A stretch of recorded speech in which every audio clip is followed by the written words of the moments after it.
So before I start, let me take a few minutes in explaining you what to expect from this training and the program schedule. I've scheduled this demo class for today and tomorrow. We'll be having this session same time, 7 a.m. to 8:30 a.m. And the regular classes will start from Monday. The timings would be same, 7 a.m. to 8:30 a.m. India time. So the course duration would be around 2 months. So we'll be spending closely 2 months in trying to understand ABAP programming.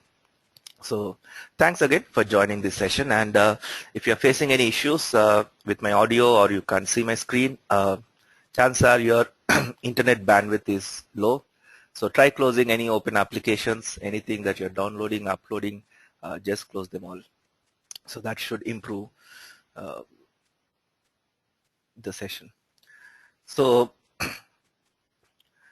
today and tomorrow we'll be having these demo sessions. Since most of you are new to SAP, today I'll be spending some time in explaining what is this SAP all about. And since this training is about ABAP, we'll try to understand the role of an ABAP consultant, what exactly we do as an ABAP consultant, and then it's just a high-level overview, nothing technical. In tomorrow's session, we'll talk about more technical stuff. We'll try to understand the architecture of an SAP system. We'll try to understand how the SAP system is set up and stuff like that. So that should be a more technical overview on the SAP system. And from Monday, we'll be starting the regular classes. I wouldn't be teaching you ABAP programming in these demo sessions because it doesn't make sense jumping into ABAP directly. There are a few other things you need to know before I even talk about ABAP programming. So how do we interact today? On your interface, you see a few options. One of them is to raise your hand. Your microphone is on mute by default. So anytime you have questions, you can click on that raise hand button and I'll unmute your microphone and take your questions. Okay. So please keep the session interactive. Ask as many questions as you want. So as I said, a few of you are typing that you're not able to hear my voice. That's because of your internet bandwidth. Try closing any of the open applications. So before we get started, let me quickly see how many of you are new to SAP. You can raise your hand if you're new to SAP.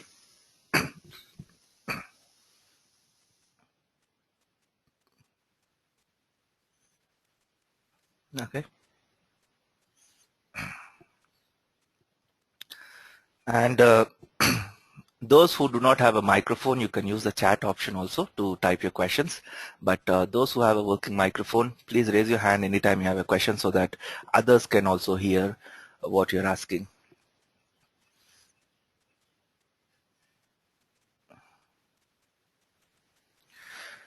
And what all you'll be getting as part of this training, I'll be conducting these live sessions where you can attend every day. Apart from that, you'll also get access to all the recorded sessions. So you can go through those recorded sessions also. So that really helps you to understand the topic better. Even if you miss a session in between, or if you lose your concentration, you don't follow something, you can always check out the recording of that particular topic, and you can listen to that recording as many times as you want, and that really helps you to understand the concept better. So once you enroll, you'll get access to my website, which I'll be showing you at the end of the class, and you can log into the website to access the recorded sessions, the course material. There are quite a few articles on each topic that we are going to discuss, so which you can read. There's some material which you can download, and we also have an e-learning module where you can go through the articles, the recorded sessions, work on the assignments that I give, and then finally take one weekly test just to test your progress. So all this I'll be showing you at the end of this session. And any other questions you may have, like about your qualifications, stuff like that, we'll discuss that at the end of the class. Because I have people joining from different countries, so for somebody it could be too early, or for somebody it could be too late in the night. So let's get started with the session. And At the end of this class, I would take all your questions.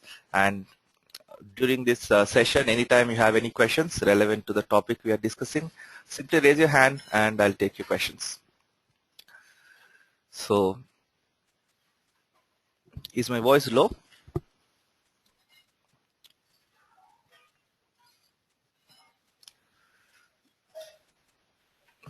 Padma Kumar?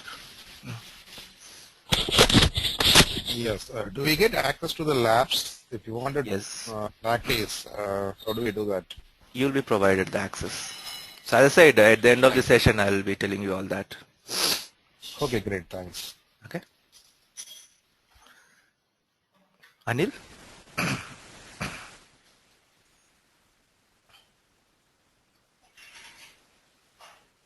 Sunny?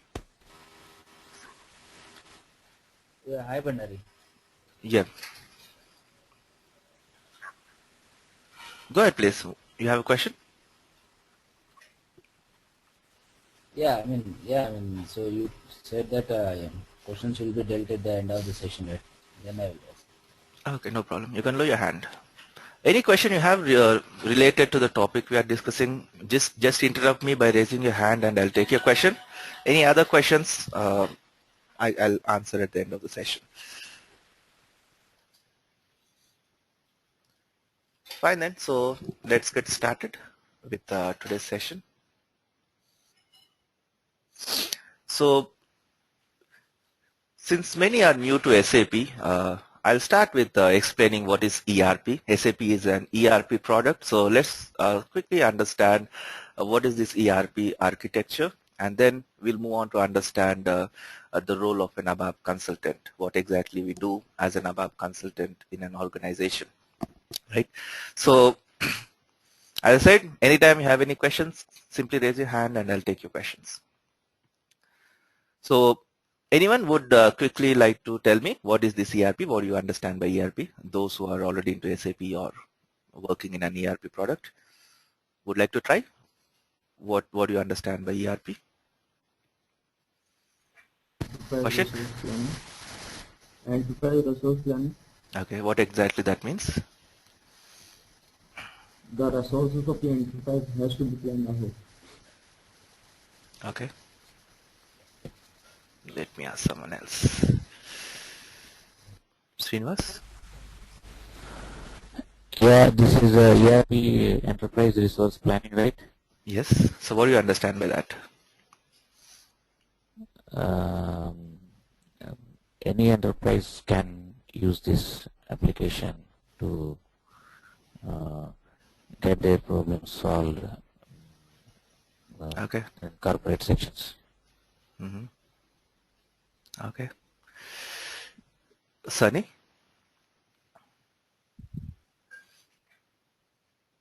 Sunny, would you like to answer?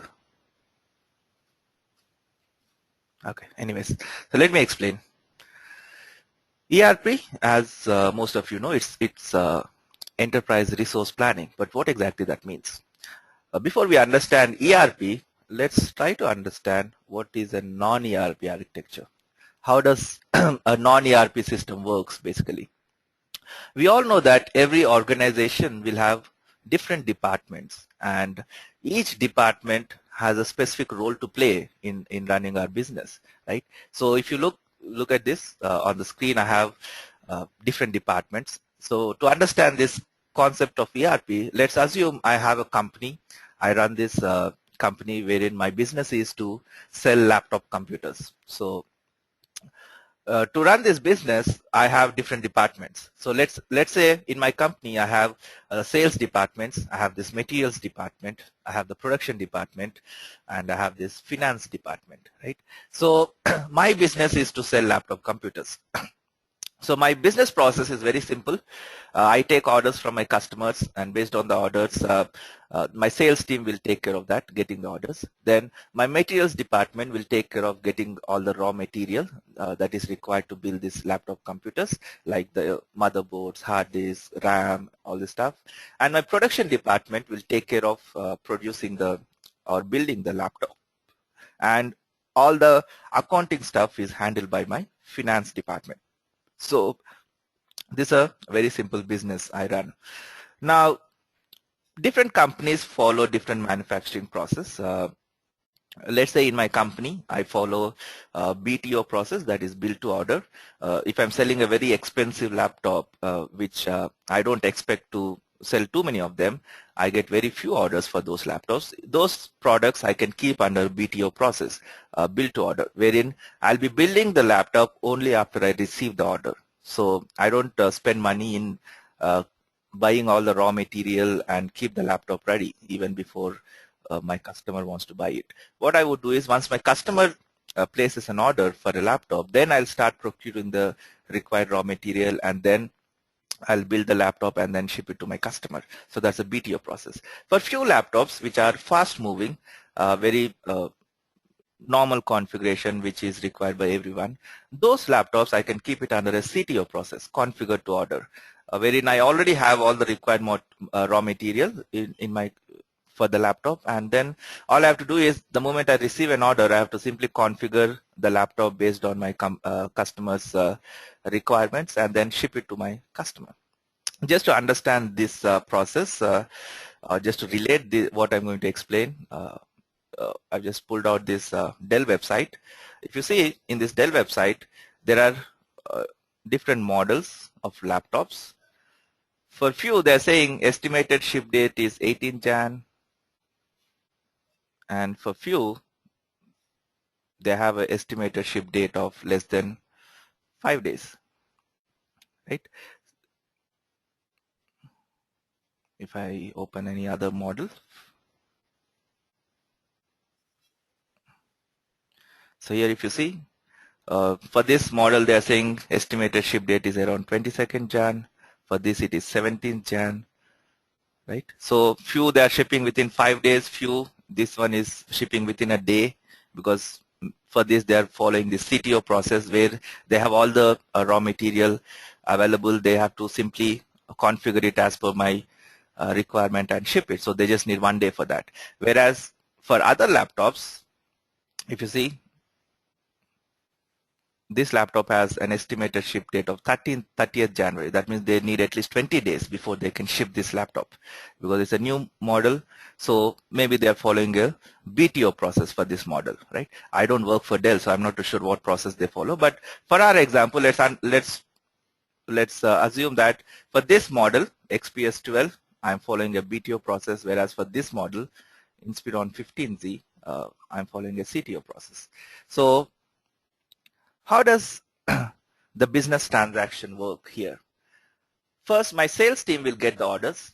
They'll visit the customers. They'll take the requirements. A few customers may want a i5 processor with a 500 GB hard disk. Few customers may want an i7 processor with 1 TB hard disk. So my sales team will get me all that information. Once the sales team gets this information, if you're following a BTO process, then they'll pass on this information to my materials department. Then my materials department will get me the required raw material to build this laptop. Once the material team procures the raw material, then the production team will build the laptop, and let's say we also have this logistics department which will take care of shipping the product to our customer, and then whatever amount the customer pays, that would be handled by the finance department. So that's how it works. And as you can see on the screen, in non-ERP setup, every department is connected to their own database. That means if the sales guy is creating a sales order to capture the order information, then that information is saved in his database, in the sales database. The same way when the materials team procures the raw material, all the material information will be saved in their database, the materials department database. These production people, once they start building the laptop, whatever information they capture, that would be available in the production department's database. So as you can see, every department is connected to their own database. So that's a non-ERP setup. In ERP setup, all the departments are connected to the same database. Now, what's the big deal if your departments are connected to the same database, or if they are connected to different database? What happens? So let's try to understand what issues we face in a non-ERP setup. Now, my sales guy gets me the orders. this order information, when he creates a sales order, for example, let's say he's using this application. This is your SAP screen. I'll be explaining you how to use the SAP system, how to navigate all this later. For the timing, just try to understand the concept. So let's say this is my sales order. So let's say the sales department, the sales guy will be using an application to create a sales order, one software.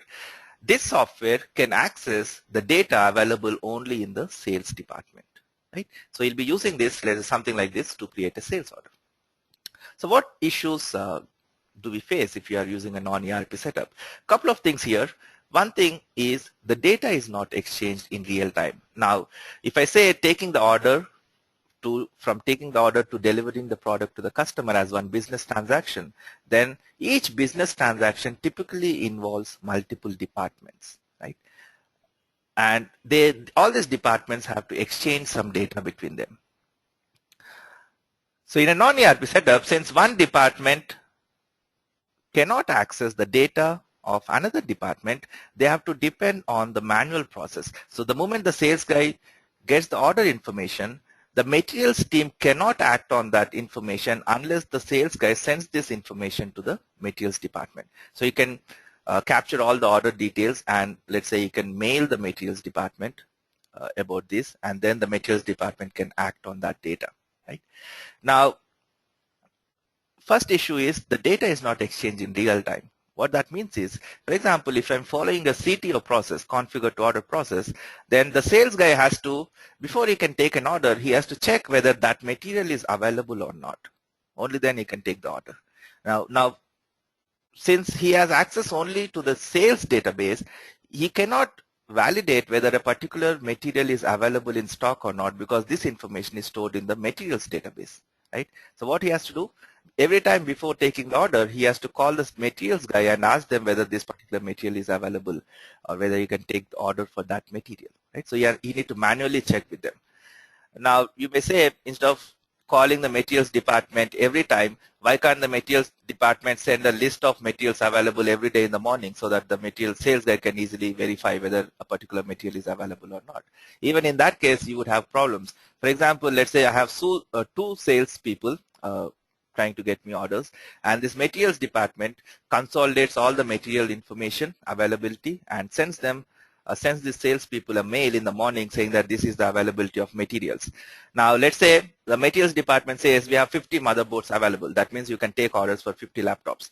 Now, I have two sales guys trying to take the orders.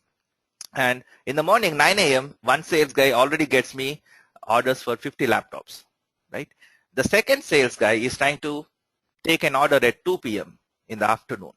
Now, can he depend on the data that was sent in the morning? Because in the morning he has received a mail saying that there are 50 motherboards available.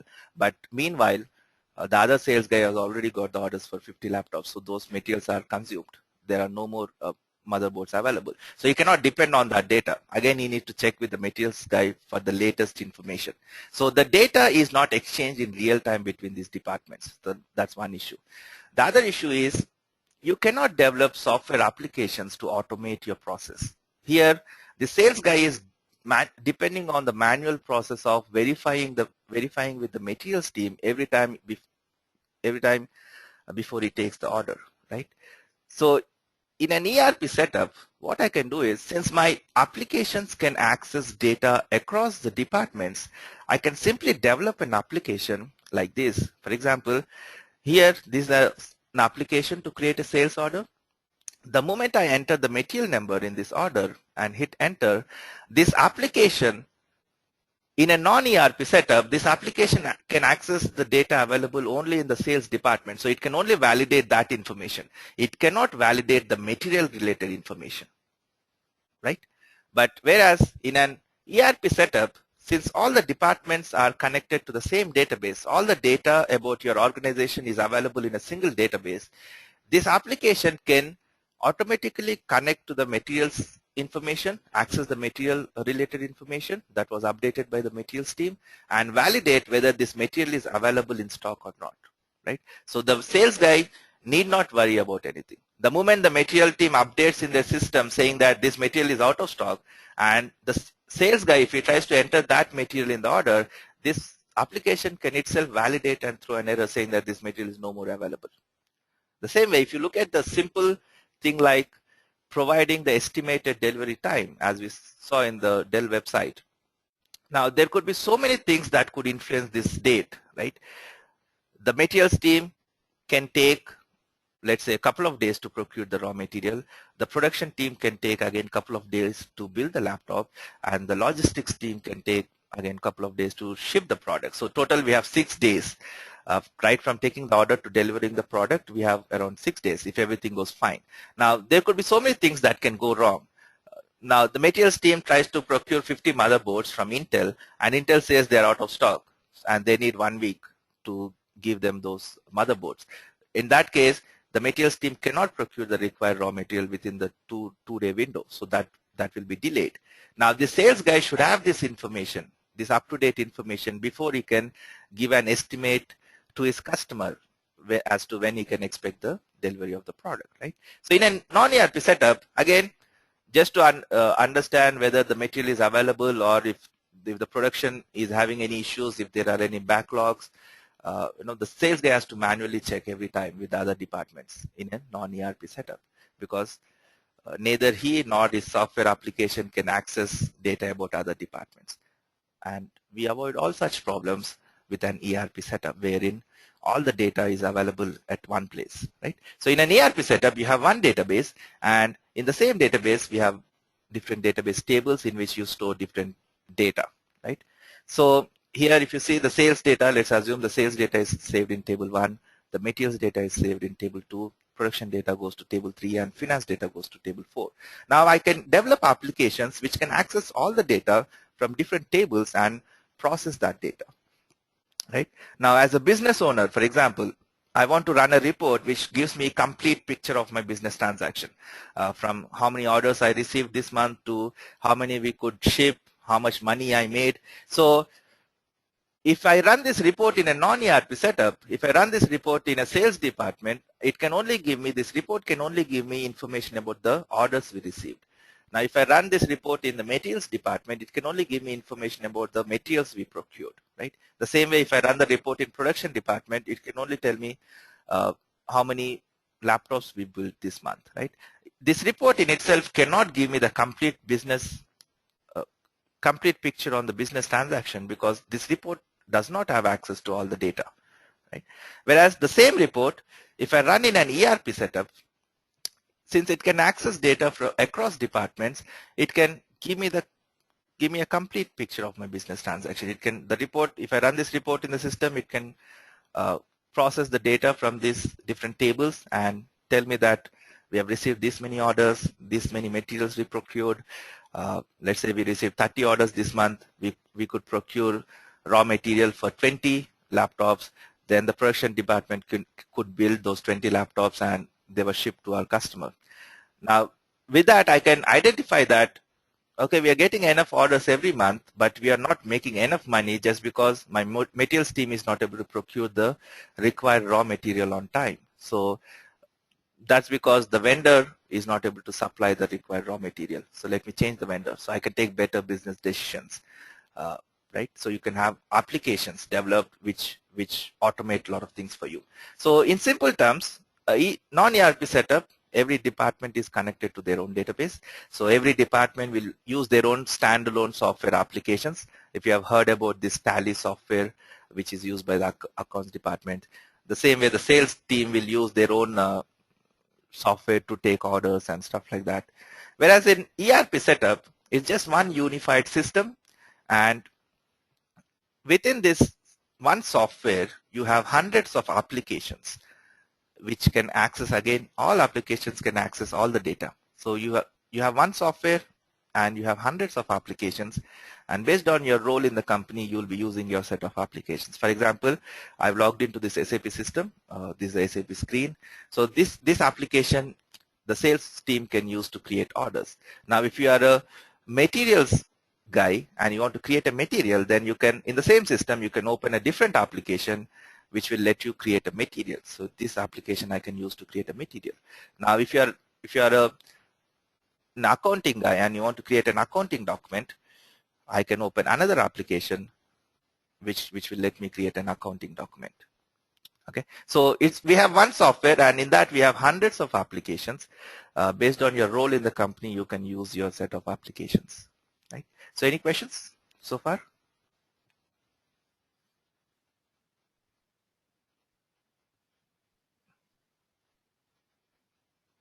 Bhasha?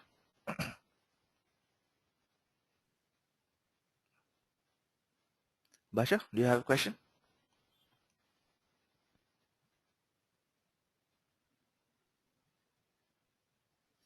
Okay. Srinivas, Sunny, if you don't have question, please lower your hand. Kishore? Hi, Kiran. Yeah. This is Kishore. I have a question. Like, you mentioned different applications on single platform. Hmm? I mean, can I assume like is it a single database contains different tables, or a single platform contains different databases? We have And one which one single is- database. We have one single database, and in that database you have hundreds of tables. For example, if I open a table for you to see, this I have one table called Mara, in which I store all the material data. Okay. I have another table called, let's say, VBRK. In this table, I'll store all the invoice billing document details. Right. Okay. So I have another table, let's say EKKO. In this table, I'll store all the purchase order related details, purchasing document Okay. data. So we have one database, and you have hundreds of tables, and we store these data in different tables. Now, if I develop a program, if I want to access the purchase order details, then I can query this table to get the purchase order related data. And then if at the same time, if I want to access the billing document data also, then I can query that table in which I'm storing the billing document details, and I can get the billing document details. So your program will have access to all these tables in the database. Okay. So different tables are tied together in a single database. Is Yes. that a correct Yes. statement? Yeah, it's just we have one database and you have hundreds of database tables. Okay. Yeah. Thanks, Kiran. Okay. Kaushik? Hello? Yep. Hello. Go So ahead. one thing I would like to know is, Mhm. in this ABAP module, Mhm. all we have to do is we have to make code so that we can make this application run on hold. I'll be telling you what exactly we do as an Okay. ABAP consultant. Okay, okay. Okay. Fine. Sunny?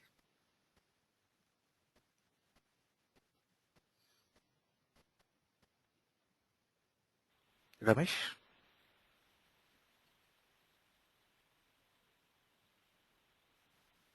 Okay. So that's about ERP, a basic difference between an ERP setup and a non-ERP setup. Now, as you see, there are quite a few advantages of using an ERP system. And if you're a big organization, if you are a multinational organization, MNCs, where you're doing your business across the globe, then you cannot manage your business if you're not using an ERP system. Right? So these days, most of the companies use an ERP system, and SAP is an ERP product. It's an ERP software. So like SAP, we have other ERP products also, but SAP is the market leader in ERP. So since most of the companies will be using an ERP system, so they have to use one ERP software to do their business. So since this training is about SAP, let's try to understand how it is in SAP, right? So in SAP, we have different modules. We have functional modules and we have technical modules. So every department, you can relate that to a one functional module. For example, you have HR department in your organization, so we call it HR module in SAP. The same way, for sales, we have SD module. For MM, we have MM module, materials management. We have production planning. We have finance. We have warehouse management. So there are quite a few functional modules. So every department translates to one module in SAP. So that's the functional module. And we also have technical modules like ABAP, BASIS, all these are your technical modules in SAP, which which has to do with the technical aspects of SAP, nothing functional. So in functional, we have these different modules: FI, CO, HR, SD, MM, PM, PP, and there are a lot of modules. So as I said, every department translates to one functional module in SAP. Now, based on your role in the company, for example, if you are working in the company as an HR executive, you'll be using all the HR module related applications, HR module related tables and stuff like that. Now, we also have these technical modules: Basis, ABAP, BI, BW, XI, PI, Enterprise Portal. So all these are your technical modules. For example, if you're trying to log in to the SAP system and you're facing some issues, or the SAP system is too slow, you're trying to open an application and it's taking half an hour to open the application. So you're facing some issues with the SAP system. Then this basis consultant will take care of fixing those problems. His role is to maintain the SAP system. So that's the basis job. Or if you join an organization, somebody has to create a user ID password for you to log into the SAP system, right? So this basis guy will do all that for you. Now, ABAP is a programming language we use in SAP to develop applications in SAP. So if you're end user, the person who's using this SAP system to do his day-to-day work in the organization, if he says, I want a new report, I want to see this information, we don't have anything for that, I want somebody to develop me a new report which I can run to get this information, then as an ABAP developer, we'll be developing those programs. So our role is to develop and customize applications. So I'll be talking about that in detail in a while. The same way we have BI, BW, business intelligence, wherein if you want to process huge data and make some sense out of that data, you can use this BI module for that. Then if you have too many systems and you want to push data from one system to the other system, you want to integrate different systems with your SAP system, we have this XIPI for that. So it's more about integrating different systems and pushing data from one system to the other. Then if you want to develop web applications, then we have this enterprise portal. So portal is, EP is one module in SAP where you can use Java to develop your web applications. Since 6.0 SAP has supported this WebDyn Pro ABAP, so you can develop web applications even using ABAP now. So we no more need this portal. So talking about the different types of users in SAP, we have three types of users basically. We have end users, we have functional consultants, and we have technical consultants. End users are people who are the actual workers in your organization. For example, if you are working as a sales representative in the company, then you'll be using the SAP system to take your orders and stuff like that. So to do your day-to-day job, you'll be using the SAP system, either to take orders or create invoices, anything like that. So you are the end user, the person who's actually working in the company to do the business. He'll be using the SAP system to carry out his day-to-day activities. So if you are a HR manager and you want to see the salary of one employee, then you'll be using one application to do that. So you are the end user, HR executive.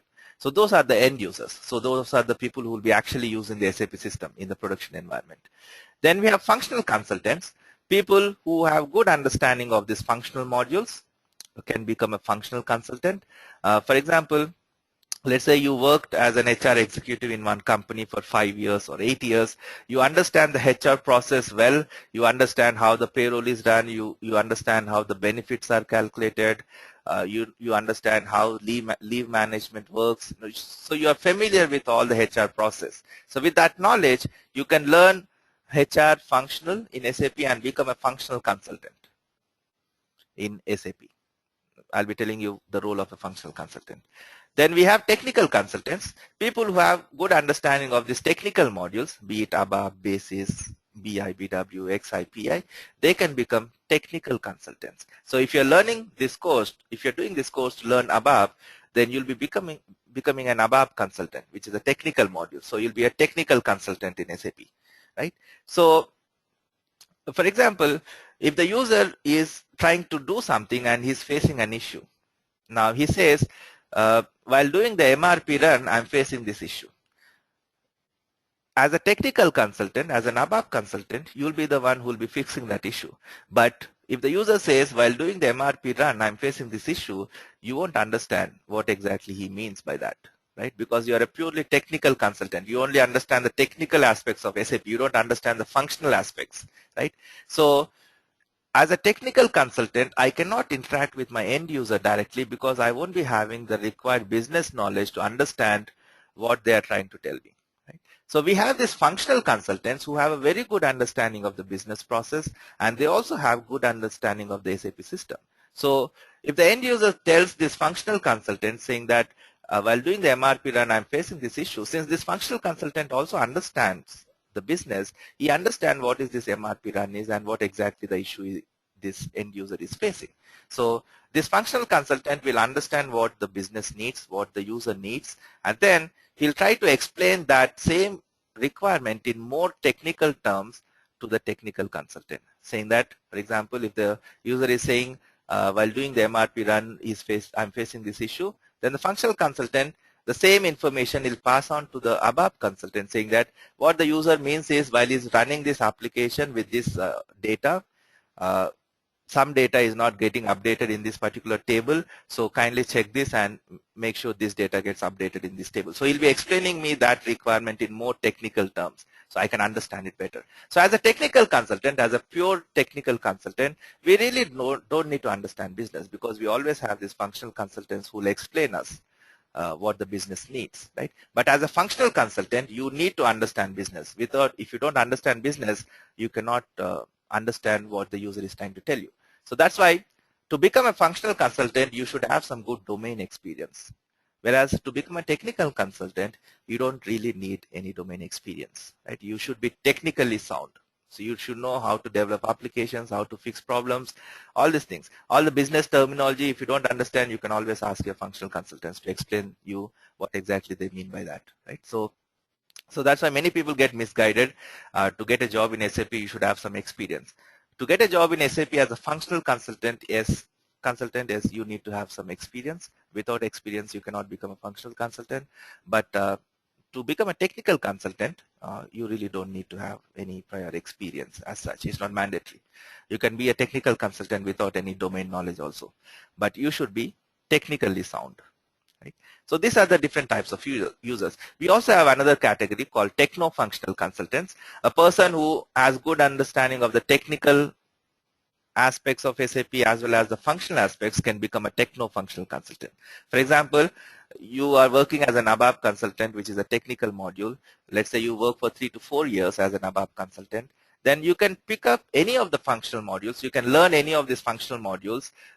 When you work as an ABAP consultant, since you'll be working on these applications which are used by the business to do their day-to-day activities, you'll be gaining a lot of business knowledge in that process. You'll be understanding different business terminology, what exactly things are set, how things work, what's the relationship between a purchase order, a sales order, a billing document. So you'll be getting all this business knowledge once you start working as an ABAP consultant. So after spending 3-4 years, once you gain sufficient business knowledge, you can learn any of the functional modules. For example, you can learn SD functional module, and then since now you know the technical aspect as well as the functional aspects, you can become a techno-functional consultant. Right? So the same way, a functional consultant can learn ABAP and become a techno-functional consultant. So a person who knows both the technical and the functional parts, we call them techno-functional consultants. And these days the demand is more for techno-functional consultants, because one guy can do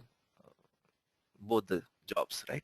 Otherwise, the company has to recruit a separate functional consultant and a separate technical consultant. So if you know both, then they can just recruit one person and get the job done, right?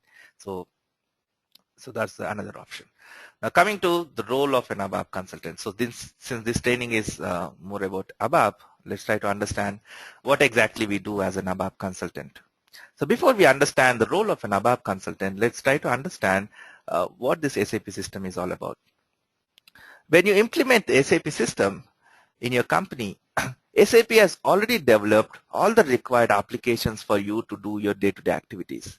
So SAP has already taken care of developing different applications. For example, all the applications that I'm opening now are standard SAP applications. These applications come with the SAP system. So when you implement SAP, by default, you'll have all these applications ready. So if you implement SAP in your company and you want to create materials in your company, you don't need to do any new developments. You can simply open this application provided by SAP to create a material and you're good to go. Right? So SAP has already developed all the required applications for you to do your day-to-day activities. So we have applications for every department, every module. So the SAP software is standard business software that needs to be adapted to company specific requirements when it is implemented. The process of adapting the software is known as customizing. Now I said SAP has already provided you all the applications that you need to run your business, right? So for example, if I want to create a material, I can simply use this application to create a material. I'll select few options here.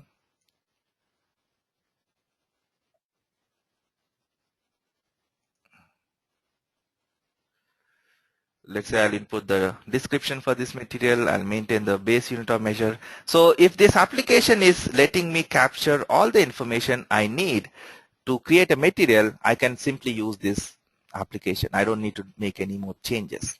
But let's say I'm into designing. So for every material I create, I need to associate one art number, a design number for that material, right? So I'm trying to use this standard SAP application provided by SAP to create a material, and I don't see anywhere to input this design number. It doesn't give me an option to input a design number anywhere, right? It's asking me to enter the material group, all the other information, but I don't see anywhere it's giving me an option where I can capture this design number. That means the standard SAP application does not meet my company specific requirements, right? So I cannot use this standard SAP application, right? But in another company, if you don't have to capture this extra information, if you capture the standard information about the material, then you can simply use this application. You don't need to make any changes to this application, right? So changes to repository objects. Repository object means all the programs, tables, all these things are not absolutely necessary for the use of an SAP system. As I said, it's not mandatory that you should change something before you use these applications. If the application is meeting your requirements, then you can simply use that application. You don't need to make any changes. But if necessary, however, you can change individual objects. As I said, in my company requirement, I need to capture some extra information while creating the material, and the standard SAP application is not providing me an option where I can input these details. So this application does not meet my company specific requirements. Obviously, SAP cannot anticipate all these things and give all the options in the application, right? So it's an industry specific software.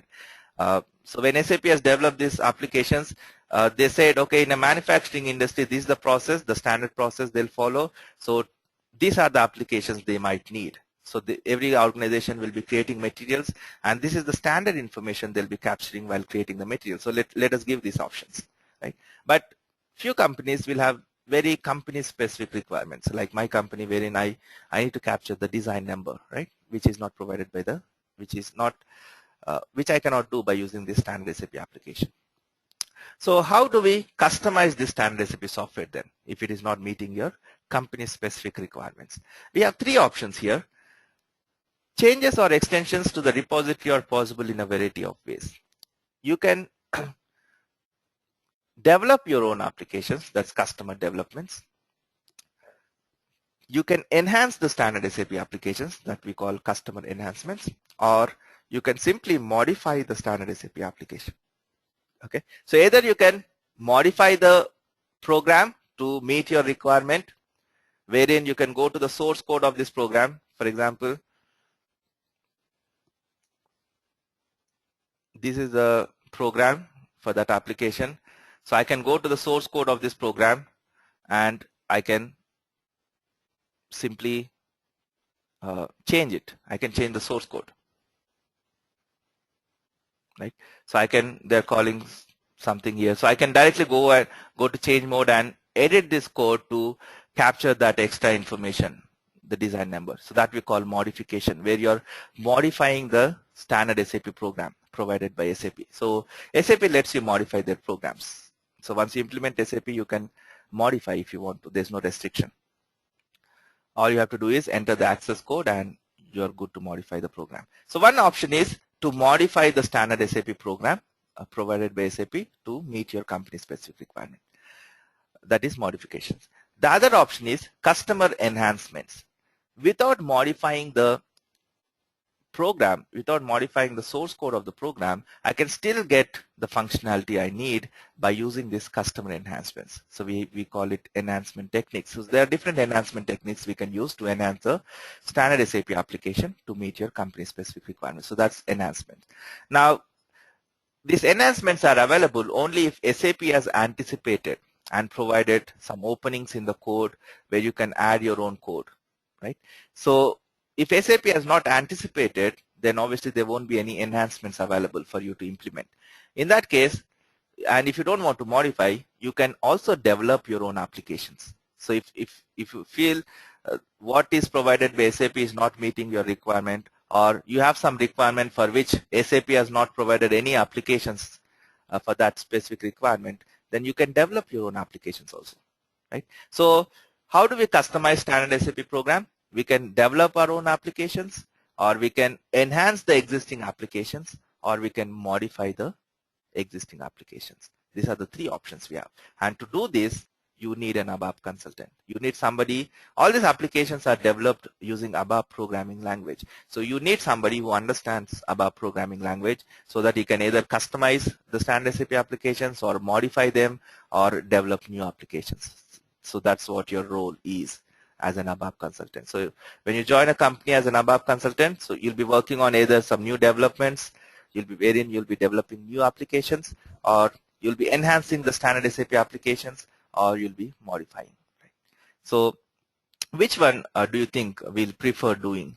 If my user says, I'm using this MM01 application to create materials, but it doesn't let me capture this extra information that I want to capture, so I'm not able to use this transaction to create a material, then the first thing I look for is, are there any enhancements available to enhance this application?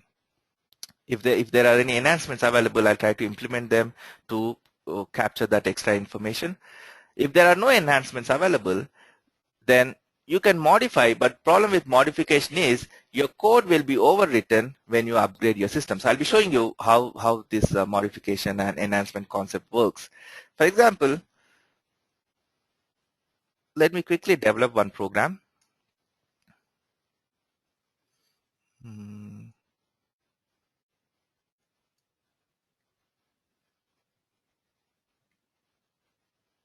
Let me say,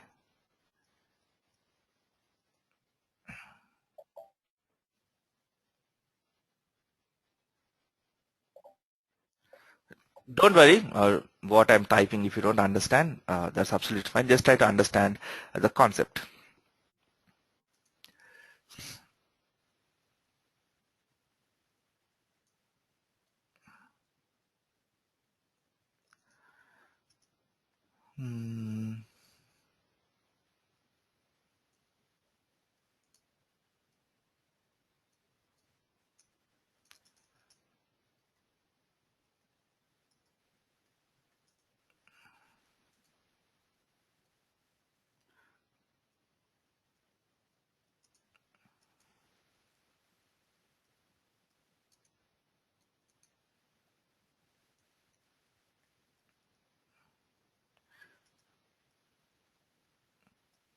Let's say this is a simple application. Let's assume this is a standard SAP application provided by SAP.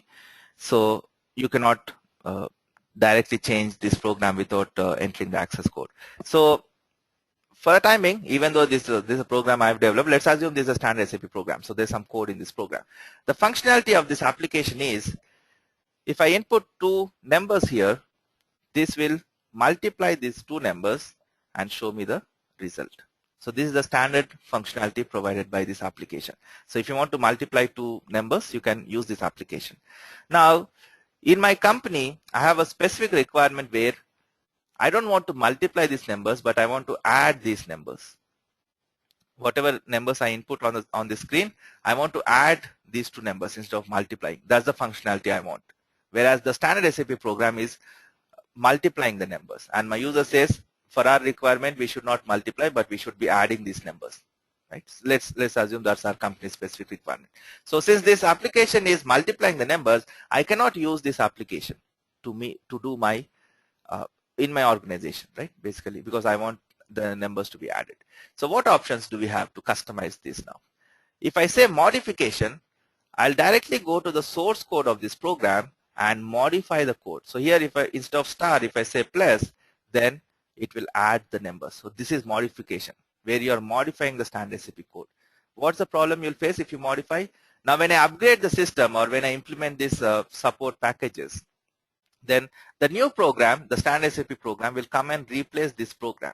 Since the new program will still have the code to multiply, my changes that I'm making here would be lost. So again, it will be becoming star here instead of plus, because the standard SAP program is having star. So the new program, which is replacing my current program in the system, would have star again.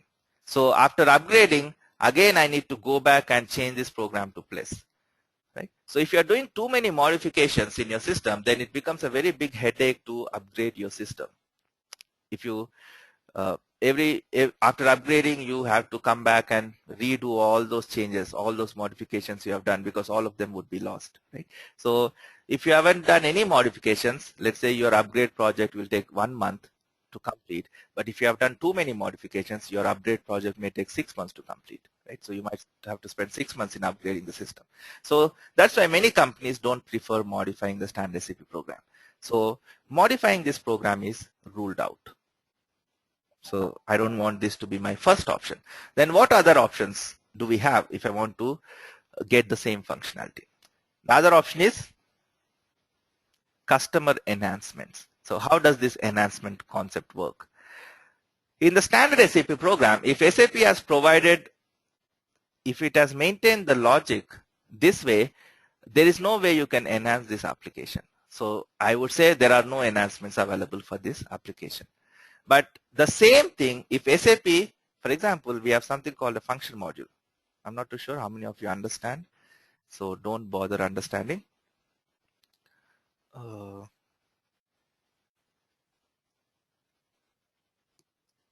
just create one function module.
So what I can do is, in the main program, SAP, instead of maintaining this program logic this way, if they call one function module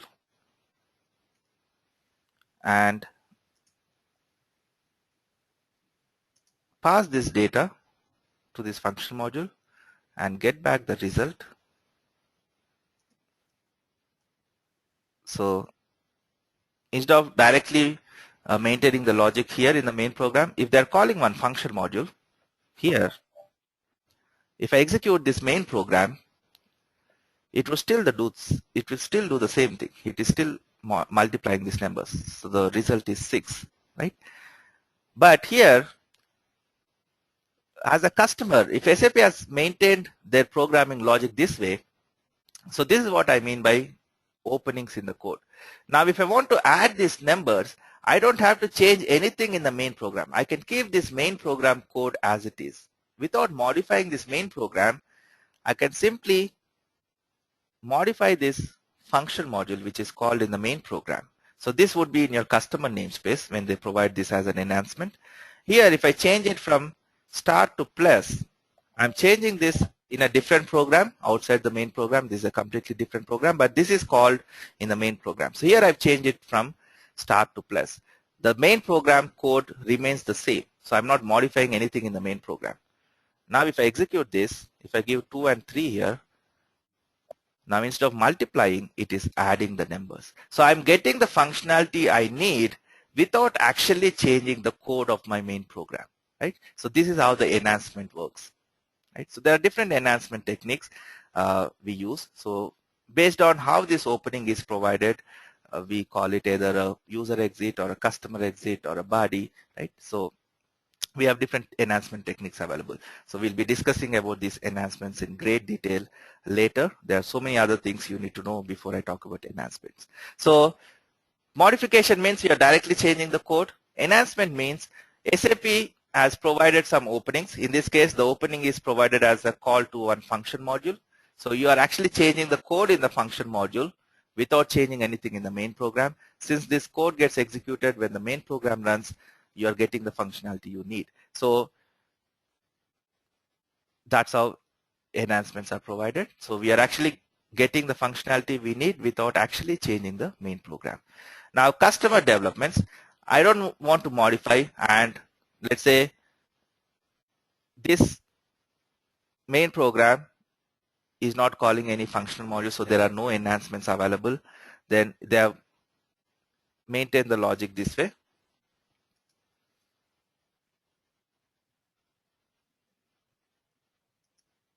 So obviously I cannot enhance this.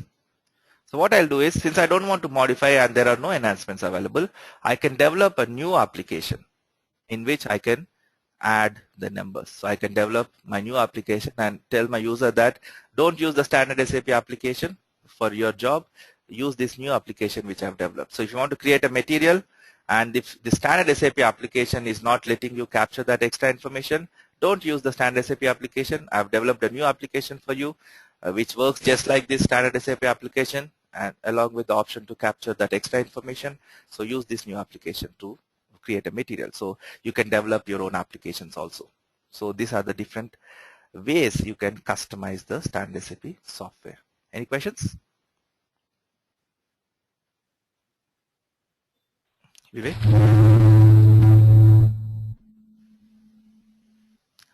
Vivek, you have a question? Hello. Yeah. Go ahead, please. Can you hear me? Yes.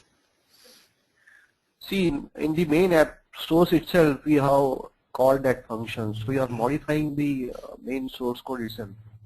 No.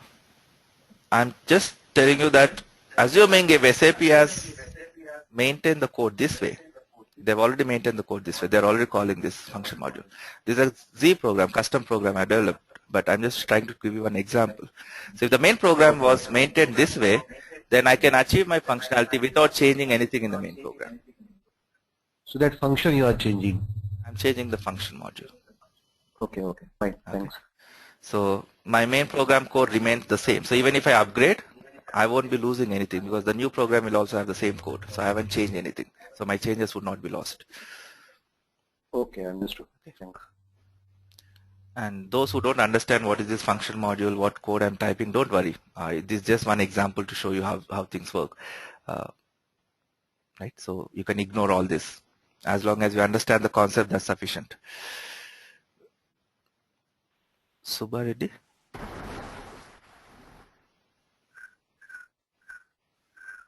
Subha Reddy, you have a question? It's okay, nothing. Okay. You can lower your hand. Those who are done with your questions, please lower your hand. Gopi? Hi, Kiran. Yeah. What if the function module is also a standard one? No. Can we If change it? if the function module is also standard one, then it's not called enhancement. In enhancement, these function modules will be in your customer namespace. For example, if you want to see this,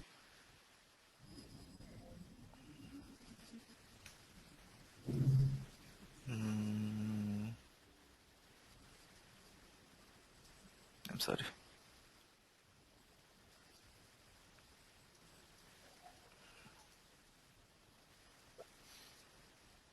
If you look at this program,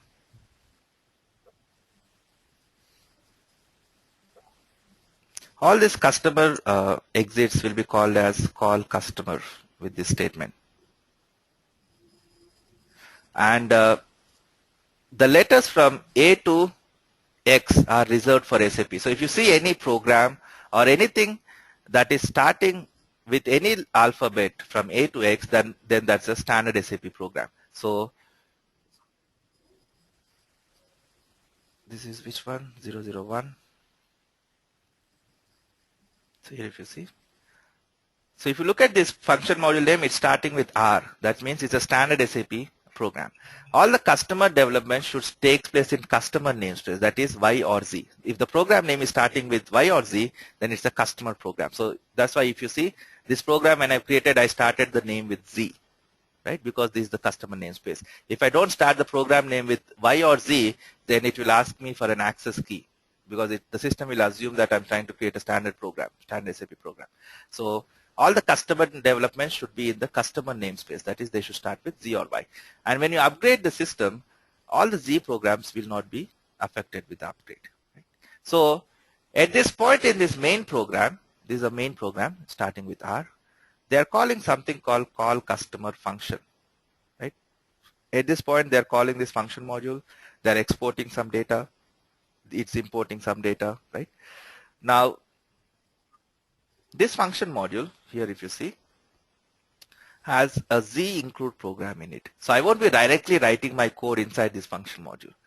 I'll be writing whatever code in this Z include program. Now, since this is a Z program, this is in the customer namespace. So this won't be affected by the upgrade. So you can only use these enhancements if they are provided by SAP, and SAP provides these enhancements this way, where they'll be calling one function module. Within that function module, there will be one Z include program. So you'll be writing your code in that Z program. So when this main program runs, that function module will be called, and that when that function module is called, your code gets executed. So since the code you're writing is still in the customer namespace, your changes would not be lost when you upgrade the system. Okay? Okay. So you mean to say if the function module is also a standard one and doesn't have any Z program or Z functionalities over there, means we need to create a new application, right? Either you create a new application or you have to modify it. You cannot enhance it. Okay. Okay. Thank you. So it's not mandatory that every standard SAP application will have the options to enhance. They are available only if SAP has anticipated. If SAP felt that certain organizations want to do things differently, let me leave an opening, only then we can use those openings. If SAP is not providing the enhancement, then we cannot do anything. The only option we have would be either to modify the standard application or develop our own application. Okay? So it's not mandatory that every application should have some enhancements available. Thank you. Please lower your hand if you're done with your question. Hey Kiran, I was wondering if you could also display the transaction name as well as your explaining the SAP sessions, please. That's okay for this session, as long as you're understanding the concept, that's sufficient. Obviously, I would that be will telling help us revise I would be telling you cool. all the Thank you. transactions I use when I start the review process. Sampath? Yeah, Kiran. Usually, we won't be modifying the SAP standard programs. Is that what you're saying? Is it? Generally, we don't prefer because, as I said, if you modify the programs, when you upgrade the system, all your changes would be lost. So that becomes a big headache. So once you upgrade, you have to come back and reapply those modifications. So if you have done too many modifications, it becomes very difficult to manage your software. So that's why we avoid modifications. Yeah, so if the function module is available, then you will go for the enhancement, otherwise you will go for the customized program. Yeah, if I have the enhancement options available, then I would prefer enhancing it. If they are not available, and I would modify. Instead of modifying, what we generally do is, for example, what I can do is, let's assume this is the standard SAP application, and instead of modifying the standard SAP application, what I can do is simply copy this application. I'll copy this program. Let's say 1. I'll copy everything. So I don't need to rewrite all the code the standard SAP is providing, and simply do whatever I want to do in this copied program, right? So my user, instead of using this program, he'll be using this new program. So I don't need to develop everything from the scratch. I can simply copy the standard program and then make the necessary changes in the copy so that the standard program still remains intact. Right? Okay. And one more thing, the customized program starts with name Z. What about Y? What is the difference between Z and Y? Generally, the production programs, we use Z. For test programs, we use Y. Okay. Okay, so both Y and Z you can use. So in a company, when you develop new programs, we use Z. But if you are creating some test programs, then you can use Y. Okay.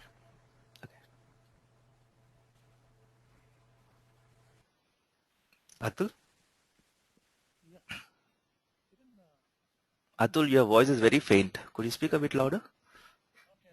Kiran, wanted to ask you if you make any changes in standard function module, or you just copy your function module and do your changes?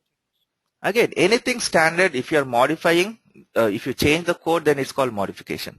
So once you upgrade, even those would be lost, right? So modification need not be only to a program. It could be to a table, a function module, anything. So we don't prefer modification. So if there are no enhancements, the other option I would look at is try to copy the program and make changes in my copied program rather than changing the main program directly, the standard program directly.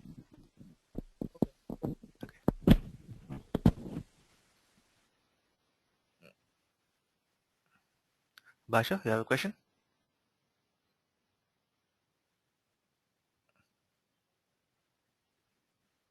Kaushik?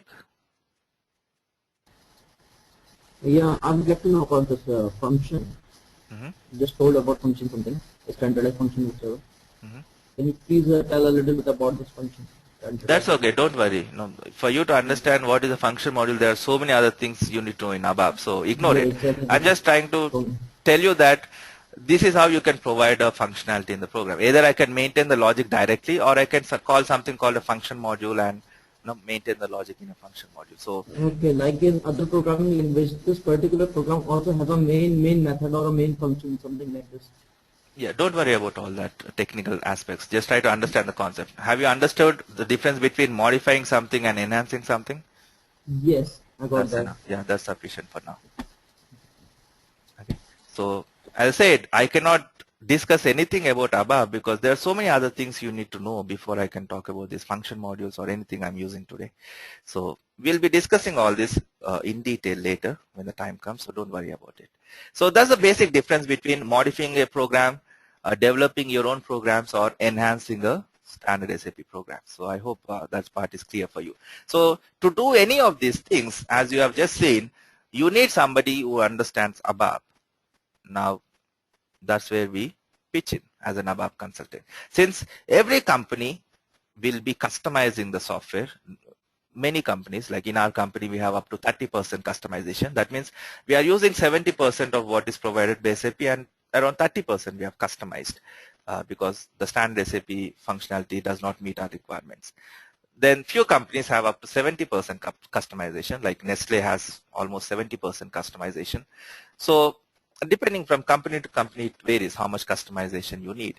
But every company will have some customization. So since every company will be customizing this standard SAP software to meet their requirements, that means every company needs an ABAP consultant, right? So as an ABAP consultant, every company needs an ABAP consultant. There won't be any company which has implemented SAP and doesn't require an ABAP consultant, right? So ABAP consultants are always required to maintain or to develop new applications or to change the existing applications.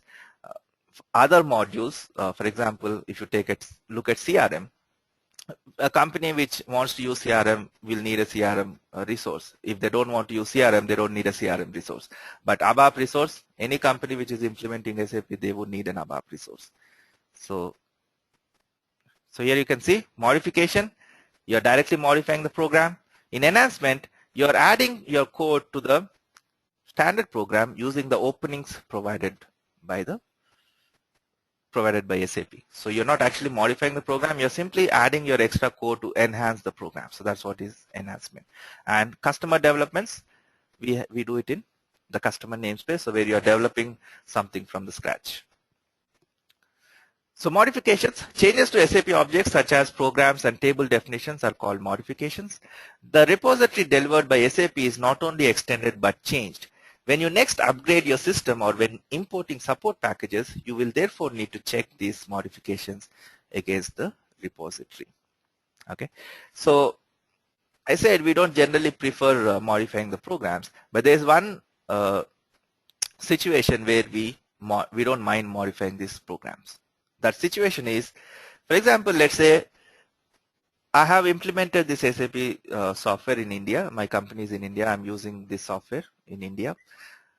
If the change that I need is specific to my company, then SAP doesn't provide any consulting services. So I need to recruit an ABAP consultant who can either modify the program, enhance the program, or create a new program, right? So if the change is specific to my company.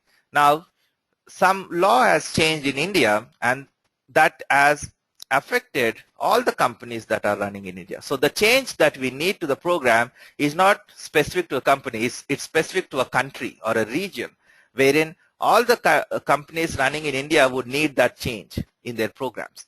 In such case, SAP releases these nodes or support packages, wherein they'll be implementing those changes in the program and they'll be releasing it. In that case, you can modify the program to implement whatever SAP has recommended. So if SAP itself is telling that there's a bug in this program which we have delivered, please change the code at this line number to this line, then I don't mind modifying because SAP is including that in their release. So when I upgrade, the new program would anyway have those changes in them. So I won't be losing anything. So in that case also we modify. So if the changes that are required to the software are affecting more than one country, one company, if it's a more region specific change, then SAP releases them as the support packages. You can think of it just like a Windows update.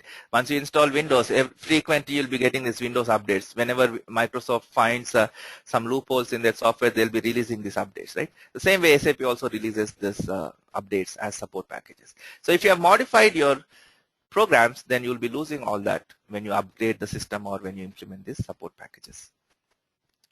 Enhancements. In this type of change, you add customer-specific objects to the repository. There are specific places in the coding known as customer exits. We have user exits, customer exits, bodies. All these are different enhancement techniques, which we'll be discussing in detail later, where you can supplement the standard SAP system with your own objects. And there's also one modern method for the customer-specific enhancements called business add-ins. That's bodies. So we have user exits, customer exits, bodies, enhancement points, enhancement spots. All these are the different enhancement techniques that we use to enhance the standard SAP software. So how this opening is provided is what differentiates whether I call that a user exit or a customer exit or a body, right? So these are your enhancements.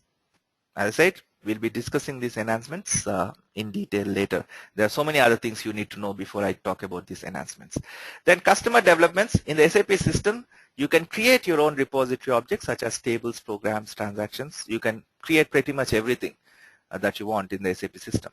All customer developments normally take place in customer namespace. The only restriction is the program name or whatever you're creating should start with either Z or Y. So all objects created by customers should start with Y or Z. So that's your customization. So these are the different ways in which we customize the standard SAP software. So any questions so far on this customizing? Now, since we are running out of time, I'll quickly talk about the different types of applications that we'll be developing. Sunil, you have a question before that? Sunil, do you have a question? Actually, this is regarding upgrading the system. So while we are upgrading the system, what about the Y or Z programs? They won't be affected because they won't be available in the standard SAP package, right? So only what is provided as SAP will be upgraded. And when you upgrade, it's not mandatory that every program will be replaced.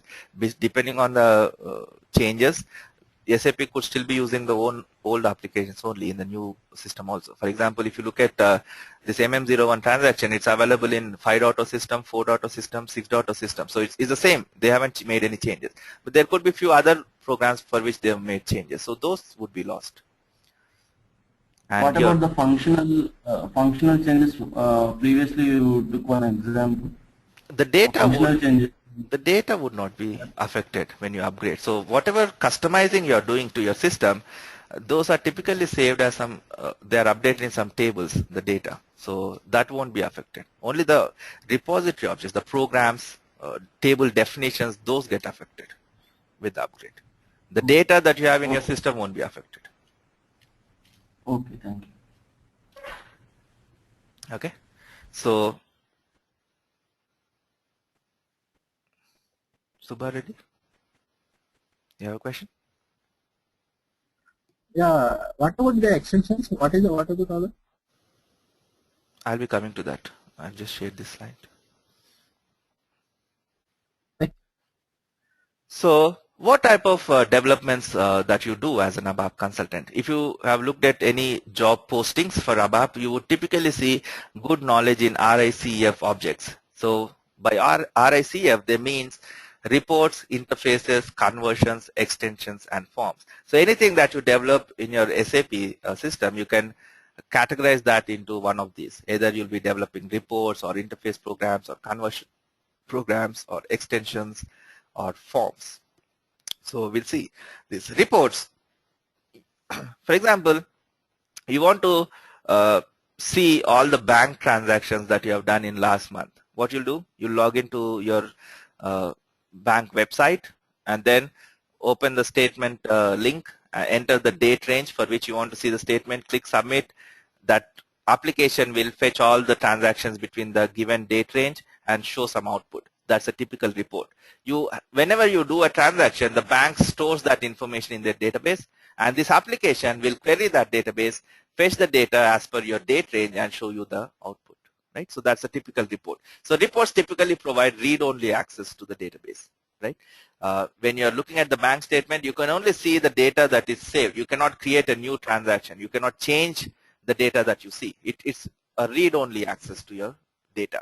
So for example, let's say we have a warehouse where I store all the stock, and again, when we maintain this inventory, we again follow different process. One process is SOI, supplier owned inventory, wherein I don't buy everything that I want to sell. My supplier will give me the goods. For example, if I'm an electronics showroom, I'm selling washing machines, color televisions, then I don't need to buy all these washing machines and color televisions beforehand and then sell it to my customer. If I'm following this SOI process, what I'll do is the supplier who's supplying me this washing machine or the color television, he would keep his stock in my warehouse, and he would say, whenever you sell this to your customer, at that time you can pay me for that. Till that time, the inventory is owned by me. You don't own it, but I can keep it in your warehouse so that the moment you get an order, you can ship it to your customers. Now, the problem with this type of arrangement is, let's say there are 5 different showrooms in the city. I'm doing very less business. I'm hardly selling 1 washing machine per month, but other showrooms are selling 30 washing machines per month, and the same supplier is supplying these washing machines to everyone. In that case, I have some 10 washing machines lying in my warehouse which I'm not able to sell, but other showrooms, they're actually falling short of washing machines. Whatever the supplier has given them, they've exhausted that and they want more washing machines. And here in my warehouse, there are 10 lying idle. So it would be better if the supplier can move these washing machines from my warehouse to another warehouse for another vendor or another showroom. It would make more sense, right? So the supplier says, because of this problem, I'll keep this washing machine in your warehouse, but you pay me when you sell it to your customer or after 30 days, whichever is earlier. Within 30 days, if you're selling it good, you can pay me. If you're not selling it for 30 days, I'll assume that it is sold, so you have to pay me. So this becomes billable if you reach 30 days from the day you received it in your warehouse. Now, as a warehouse manager, I need to know the age of my inventory so that I can take a decision whether I should return this back to the supplier or I should pay the supplier, because I'll be billable if I cross 30 days, right? So whenever I receive the stock in my warehouse, I'll be updating in the system the date in which I received that particular washing machine, right? So my user says, I want you to create one report where you can check all the stock available in the warehouse and calculate the age. From you can simply subtract the current date from the date we received. That gives you the number of days since we received that particular product in our warehouse. So just show me that age of the inventory. So since all this data is already there in the database, I can simply create one report wherein I can use the data stored in the database, apply the logic of calculating the age in my report, and then show it to the user saying that this particular washing machine we received 20 days back, this one we received 15 days back. So based on that, my manager can take a decision whether to pay the supplier or return it to the supplier, right? So you create such type of reports in SAP. So you can create simple reports to very complex reports in ABAP. So we have something called classical reports, we have ALV reports. Again, the reports can be normal reports or interactive reports. So you can create an interactive classical report, an interactive ALV report. So you can create from very simple report to very complex reports in ABAP. And reports are something which you'll be working on very frequently. So reports and forms are two developments you'll be working on very frequently as an ABAP consultant. 80% of the times you'll be creating either reports or forms as an ABAP consultant. So these are very frequent developments that we'll get to work on.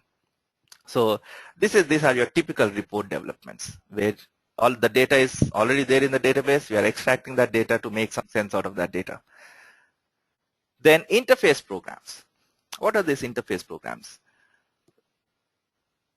Anything you want to push from your SAP system to an external system, or you're receiving some data from the external system and you want to post that data in your SAP system. So for that requirements, we need to create these interface programs. We have outbound interface, inbound interface programs.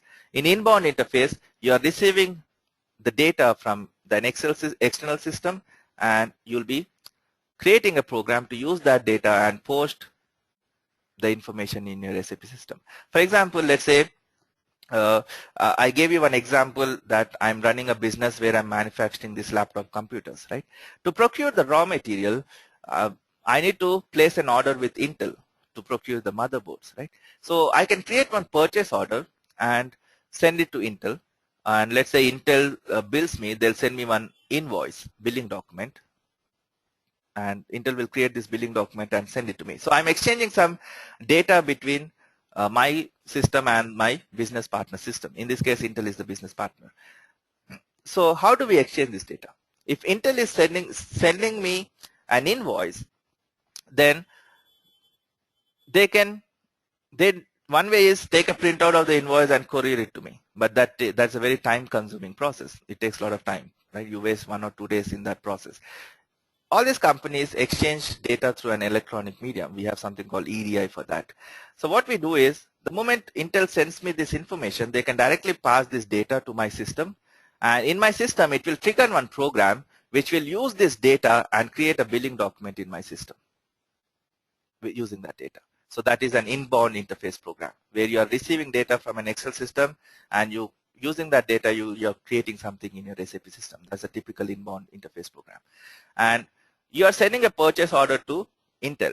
Then I'll create this purchase order in the system, and I can run one program which will extract this purchase order data and push it to the other system, my business partner system. That's an outbound interface program. So any data you want to exchange between your SAP system and an external system, we develop these interface programs. So we have normal interface programs where you simply extract data from the system and store it in one folder in the application server. Now what is application server? You'll understand tomorrow. Or else we have this BAPIs, business APIs. How many of you understand what is an API? You can raise your hand. What is an API?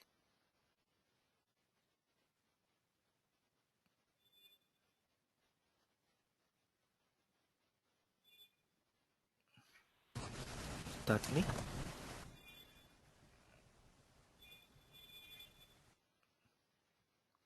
Padma Kumar? Padma Kumar? Yes, application programming interface. So what exactly that means? Hello?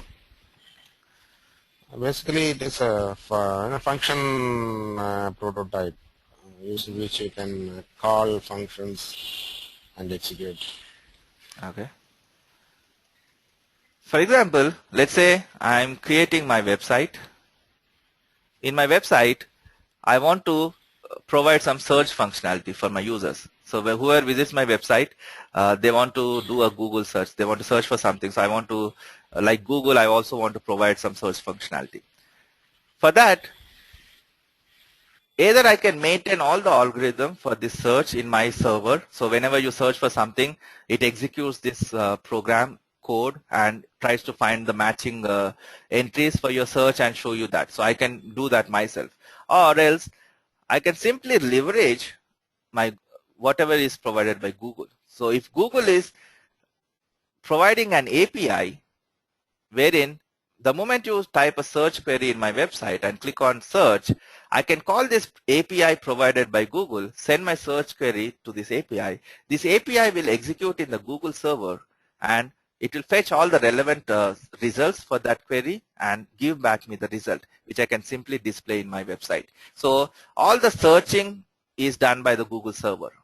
But obviously you cannot access the Google server directly. So Google has to provide something called as a API, application programming interface. So using that interface, I can exchange some data between my server and the Google server. So if two different systems want to interact with each other, then there should be some way to do that, and these are typically provided as APIs. So in SAP also we provide this API. So if one external system wants to do something in your SAP system, then we provide this. We develop these APIs. We call them BAPIs, business APIs, and these APIs are typically implemented as function modules in SAP. So those are also you will be developing as interface program. So all this comes under interface program. So we'll be learning all that, how to develop inbound interface, outbound interface, how to develop these BAPIs. So all these things we'll be learning in this course. Then we have these conversion programs. Let's say you are implementing the SAP system for the first time, and it doesn't mean that this is the first time you're using a system. You could be using some other system before implementing SAP, and you have already maintained all the data about your materials, about your customers, about your vendors. So all this data is already stored in your existing system. Now when you implement SAP for the first time, this data that you have in your legacy system should be moved to your SAP system, right? You cannot simply copy and paste the data. There should be some validations that should be performed. The data should be converted to SAP format. For example, in SAP, the material number is an alphanumeric value with up to 18 characters. In your legacy system, you could be using something else, right? So this has to be converted to a format that is used in SAP. So for those requirements, we'll be using these conversion programs. So we have something called LSMW, which is a tool provided by SAP, using which you can easily push data from your legacy system to your SAP system. Or we can develop these BDC programs. All these are your conversion programs. So we'll also be learning all that, how to develop these conversion programs, BDCs, LSMWs, and all those things. So that's your conversion programs. Then extensions, all the enhancements that you do, modifications that you do, the new developments that you do in the system, all this comes under extensions. So where you are extending the standard SAP functionality, right? So that comes under extension. So everything comes under this extension. And there are a few third-party applications also which you can integrate with your SAP system. So you can also install those third-party applications to integrate. For example, let's say you want to go in the field and take orders. Obviously, you cannot carry your laptop and log into the SAP system and take the order directly, right? So my sales guy, he'll be carrying one handheld device to capture the orders. So if you have seen this Pepsi or Coke salespeople, they'll go to each shop and take the orders. So they'll be capturing that information in one handheld device. So they'll take all the orders in one handheld device, and once they come back to office, all they have to do is connect that handheld device to the system, and all the data would be posted in your SAP system. So for that we use these third-party applications which will do that. So that also you can use with your SAP system. Then forms, these are, as I said, frequent developments, one of the frequent developments. So when you create a purchase order, for example,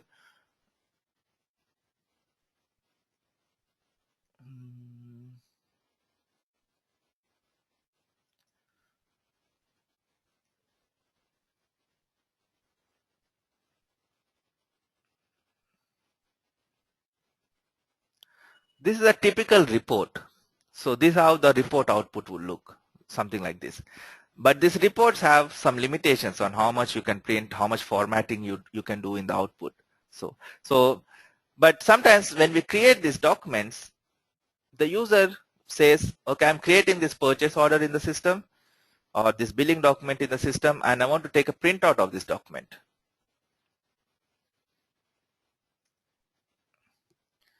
He's creating this document in the system, and he says, I want to take a printout. And since these are all legal documents, there are some legal requirements. An invoice should have this mandatory information. This is how the format should be of the invoice. There's a standard format that we follow. So we need to create that in a standard format. Let me open a document.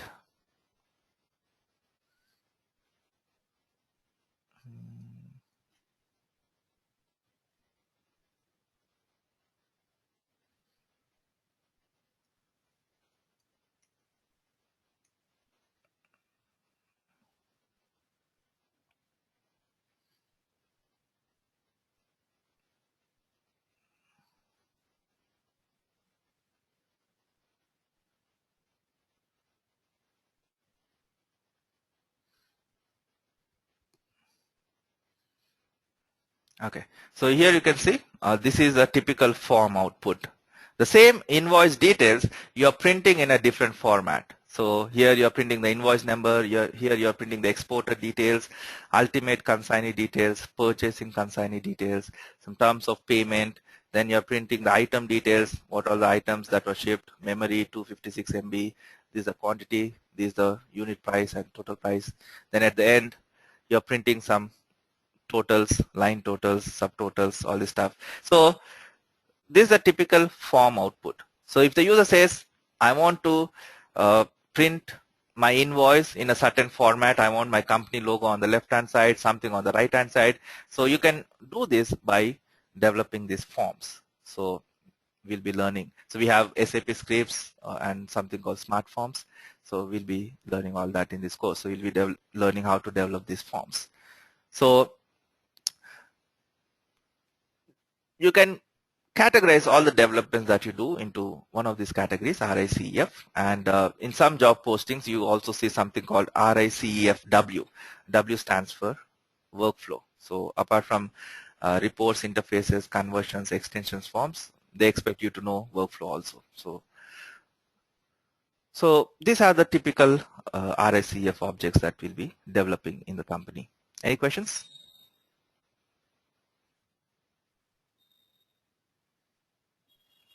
Subba Reddy, you have a question?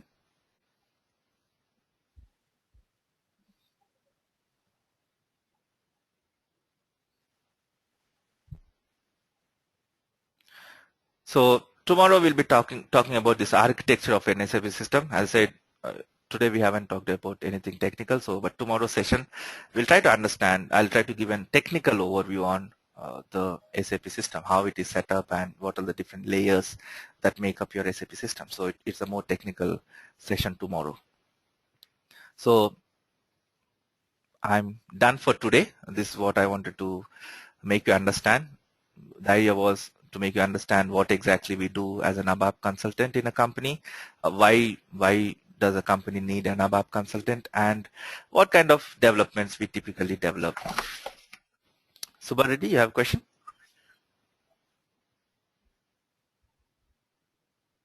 Let me go to someone else. Sunny? Shamba Shiva? Sir? Hello? Yep, go ahead please. Sir, we have these applications like RICF.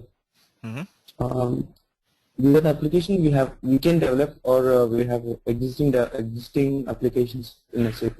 SAP also provides all this. SAP provides some standard reports. It provides standard BAPIs. For every transaction, there's a BAPI available. It provides standard interface programs. So SAP already provides everything. I'll say SAP provides everything that you need to run your business. So, as you told, report applications are like only read-only access type. I mean, like, no, can we develop report applications so that I mean, how it can assure that we are not able to access the database? Means you modify the data? Yes.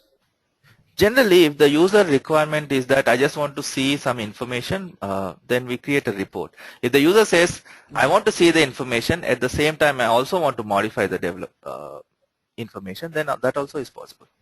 I can also extract the data and show it to the user and give the option to the user where he can modify that data and update it back to the database. That also we can do. So is there any API providing all this? You don't need an API for that. APIs we use if you want to exchange data between different systems. Here everything is within the system. So you don't need an API for that. Okay, thank you. Okay. But SAP provides a lot of stuff, lot of function modules, lot of stuff. For example, anything, there are a lot of standard SAP function modules provided. So any functionality you are looking for, there's one function module. There's thousands of function modules provided by SAP. So quite a few interface programs. Everything is available. For example, let's say I'm taking orders, and obviously I have some 100 products in my stock. I have some 100 stock, and I cannot check the stock every time before taking the order, right?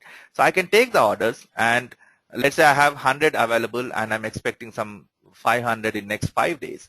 Then I can simply take the orders and run one program which can reschedule these orders. So for example, it can prioritize based on who is placing the order, what is the quantity, by when they need, and I can simply run one program which can reschedule all these orders. So there's one program provided by SAP for that. If you open this V2, it's a rescheduling program. So I can simply take the orders, run this program every day in the night, and by morning it will reschedule all the orders based on the available stock, how much we are expecting, how much is in production. So it will consider all that information and automatically reschedule stuff for you. So SAP provides all this stuff automatically by default when you implement SAP. Okay. Supriya, you have a question?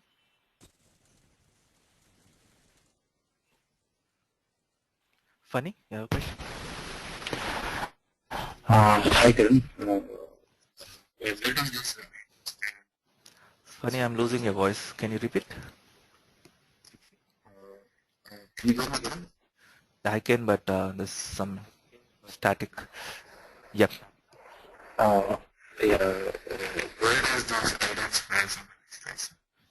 IDOCs are interfaces. They act like interface. And they are not exactly any program. IDOC is simply a data container. So before you push data, we send the data in that IDOC format. You can think of it something like a notepad with some data. So I cannot call it a program. So IDOC is simply a data container. It's not exactly a program. Okay. And what is the difference between BAPI and What's the difference between BAPI and? Interface. BAPI itself is one type of interface. In interfaces, depending on your requirement, for example, there's a lot of background noise, so I'm muting your microphone. For example, you want to create one program in such a way that this program can be called directly from the external system and do something in your SAP system. For example, let's say you have one Java application that you want to use as a front end to create a purchase order. But whenever the user inputs all the details about this purchase order or an accounting document, for example, then this data should be posted in your SAP system because that's where you're saving all the accounting documents. Now this Java application is opened by the user in a different system, and he's giving all the information about the accounting document. When he clicks on save, that data should be posted in your SAP system, not in the system in which he has opened this web application, right? So in that case, what we can do is, as an ABAP consultant, we can develop one BAPI, or there are standard BAPIs available. All these BAPIs start with BAPI. So I can develop, for example, there's a BAPI for accounting document called accounting document post. You can simply call this BAPI provided by SAP, and whenever the user uses this web application and clicks on save, at that point they can call this BAPI, pass on all the details to this BAPI, and this BAPI will create the accounting document in your SAP system. So where you are directly posting the data, calling it. So in that case, we develop a BAPI. In another requirement, the other external application will simply collect all that information and save that information in one folder in your SAP system. So the data is sent directly, saved in one folder. So if you go to this transaction, here we have different folders.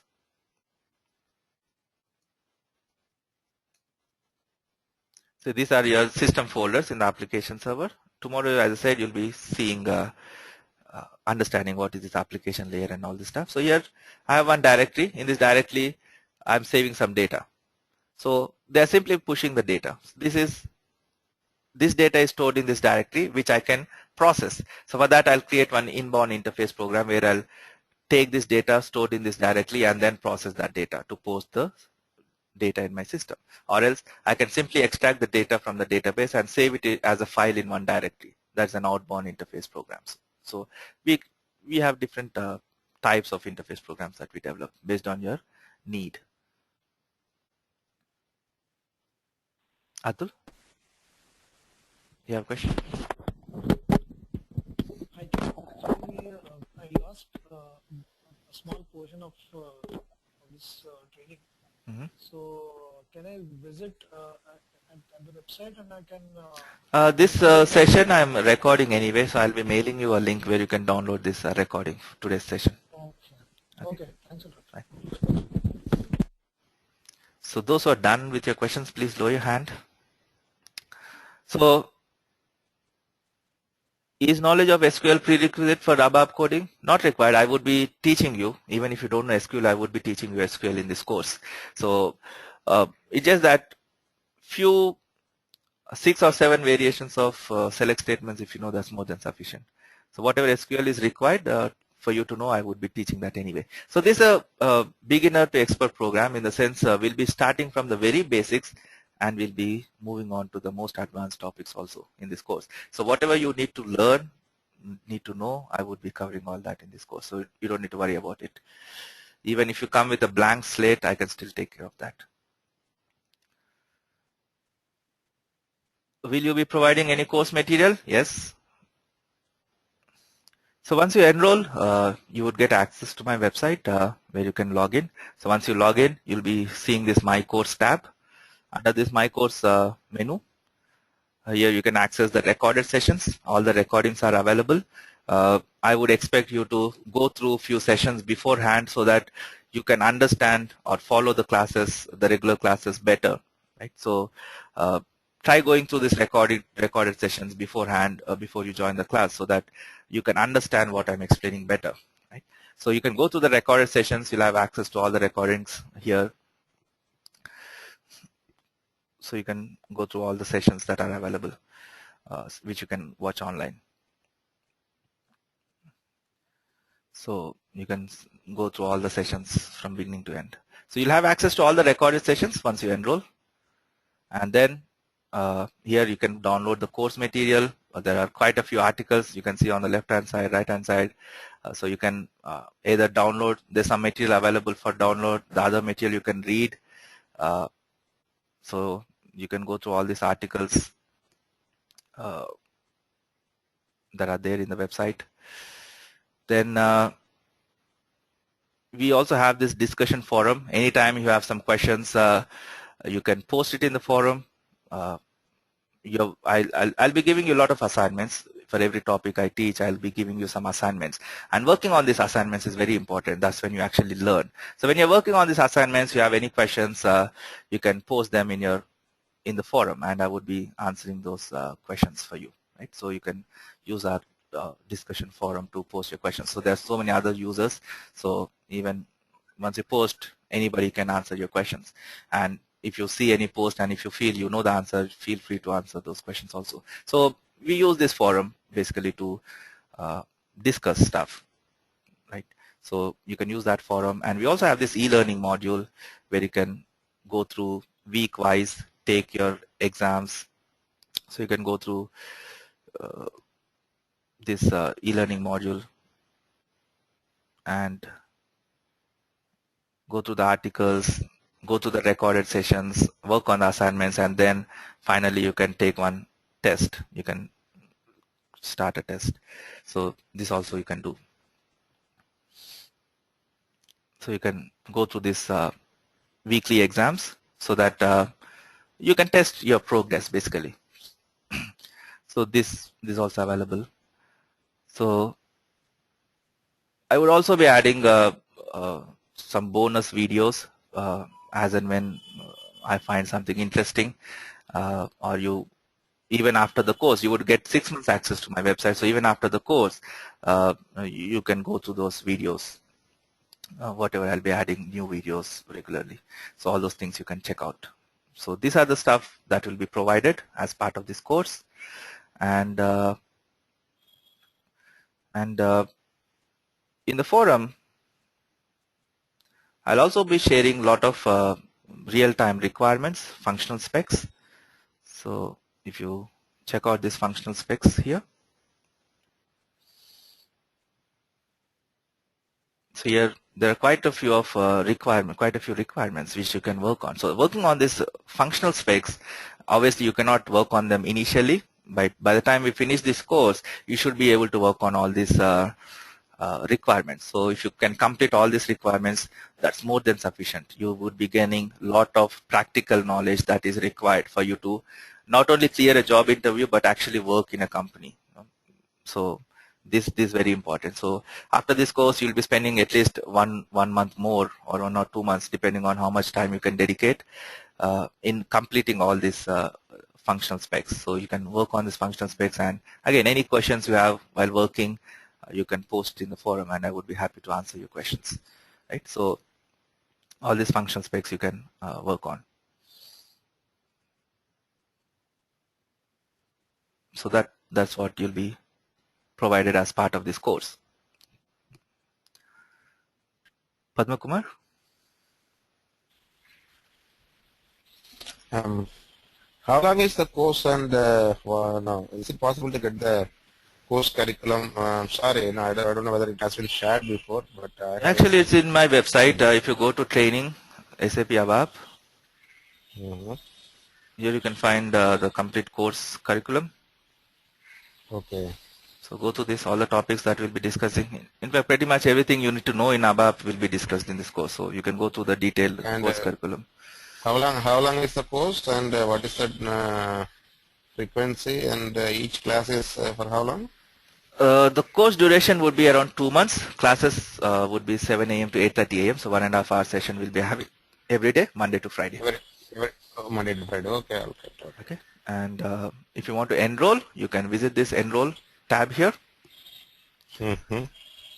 and select ABAP course, and you can enroll. Okay, so that's how you can enroll. So once you enroll, you would get access to the website immediately. So you can log in and check out those sessions. So that's how you can enroll. Okay, so just spend some time in going to my website. I've pretty much kept all the information there. So you can find most of the stuff. Karthik, you have a question? Hello? Yep. Hello, Given. Regarding that reports ALI doc. Regarding? Hello? Regarding that reports ALI doc, whether you will deep dive into topics or just overview? Every topic we'll be seeing in detail. I won't be giving an overview on any topic. it doesn't make sense just giving an overview. You don't need to attend a training if you simply want to get an overview, right? You can search in Google. So in this training, every topic, iDocs, ALE, reports, everything we'll be seeing in detail. Okay, thanks.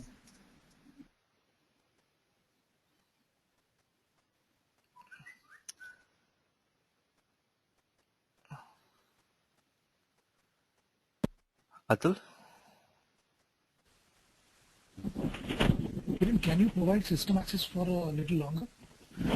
I take it from a third-party vendor. So as part of this course, you'll be provided access for 2 months, beyond which you can renew your access. So after 2 months, if you still want to access, then you can renew the access. Okay, what will be the charges then? I'll be sharing a link where you can check out for different duration. They have different charges. So if you are interested, just drop me an email. I'll share a link where you can check out all the pricing. Sure. Thank you. So any more questions? Anyone?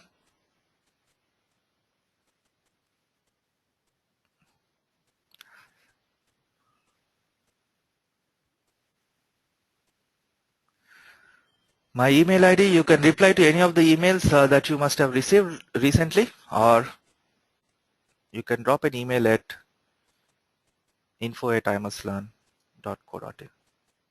Okay.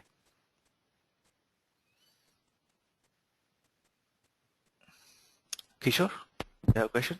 Yeah, hi Kiran. Can we get knowledge on WebDyn Pro topics? For WebDyn Pro, I would be discussing about this object-oriented programming concepts in detail. So that's the foundation for you before you can learn WebDyn Pro. But WebDyn Pro as such, I won't be covering in this course. You need to do it as a separate course, because before you can learn WebDyn Pro, you need to first be good in ABAP. So that itself will take time. So WebDyn Pro is not a topic which you can learn in one breath. So spend at least 3-4 months in learning ABAP first, and after that you can do a WebDyn Pro course. So WebDyn Pro workflow, you need to learn it later once you are more comfortable with ABAP. Okay. Yeah. Okay, thanks. But the foundation that is required for you to learn WebDyn Pro